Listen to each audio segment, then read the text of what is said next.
এটা এইটি এইটি এইটি ও এখন এখানে তো ওই বাড়ির এই করে মানে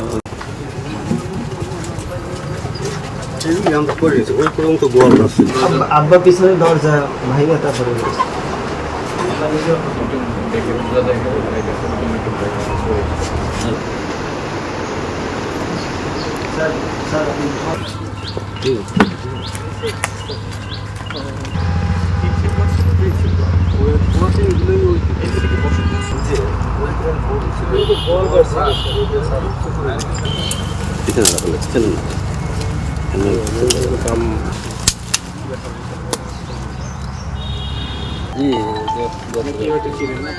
গতকাল আসে যেহেতু কারণ মিটও হয়নি।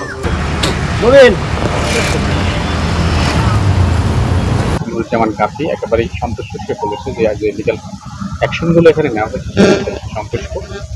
তারপরে তার ঘর পোড়ানোর বিষয়ে সরকার থেকে যে সহযোগিতা করা দরকার, ক্ষতিপূরণ দেওয়া দরকার, সরকারি নিয়ম বিধি মোতাবেক সেটা তাৎক্ষণিকভাবে আমাদের উপজেলা প্রশাসনের পক্ষ থেকে প্রদান করা হয়েছে।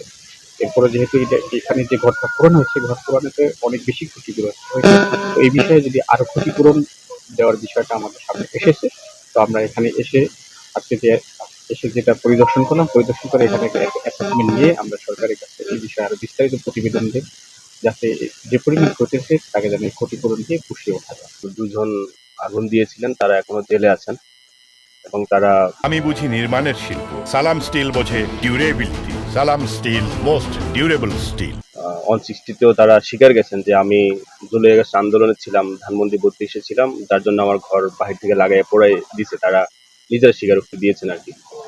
এখন বাস্তবিকভাবে তো আমার পরিবার সবাই এই ঘরটার ভিতরে ছিলেন, 2টা পরিবার ছিলেন, তো পুরো ঘরটাই নাই, আমার বিশাল একটা ক্ষতি হয়েছে। এই গভর্নমেন্টের নতুন বাংলাদেশ গড়ার পিছনে সবার মতো আমিও ছিলাম, আমিও কণ্ঠস্বর জুলাই আগস্ট আন্দোলন করেছি। সরিষার আস্তানা যখন ভেঙে দেওয়া হয় সেখানেও আমি ছিলাম।